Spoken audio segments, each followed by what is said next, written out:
It's time for a gearbox oil change. I've been riding about 15 hours now, so it's time for it. And I thought I could show you what the oil looks like after 15 hours of riding. Previously, I used a Castrol 20W40 two-stroke gear oil, but it's been very difficult for me to source two-stroke gear oil here in Thailand. So I couldn't find any actually, not in the right specification at least. So I have to go with another one, a four-stroke gear oil, but I did some research online and I can see that it's not only here that it's a problem to find two-stroke gear oil. And the specifications are what they should be, so it would be okay, I guess. Let's see what it looks like. Very long bolt. Oh. Here it goes. At least it's not gray.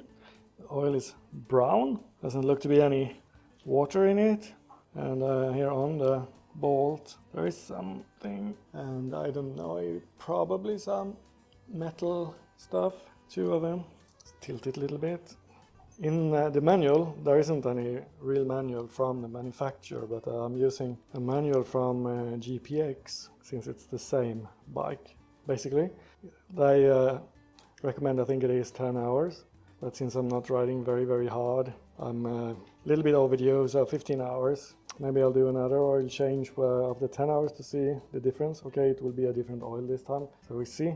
And it's 800 milliliters in it. So here it is, the oil.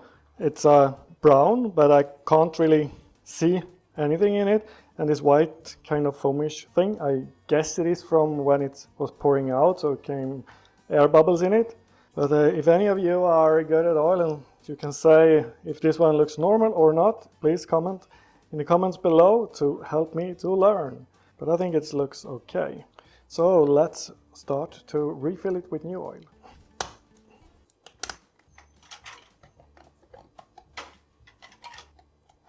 To make it easy for myself, I'm letting out 200 milliliters.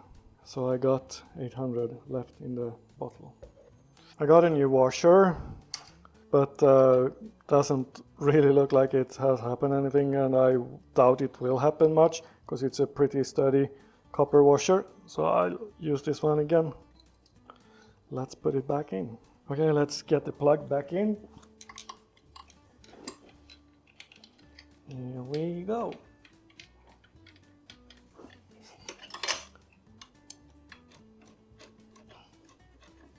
Okay, let's get it oil. Okay, here we go.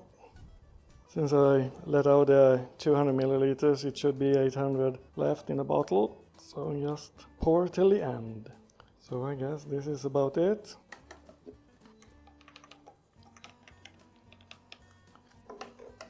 The oil plug back. Okay, this is the oil change of the KMX 250 MT. If you have made it through this far, please give it a like and subscribe for more information about this bike. Thank you for watching and have a really great day. Bye bye.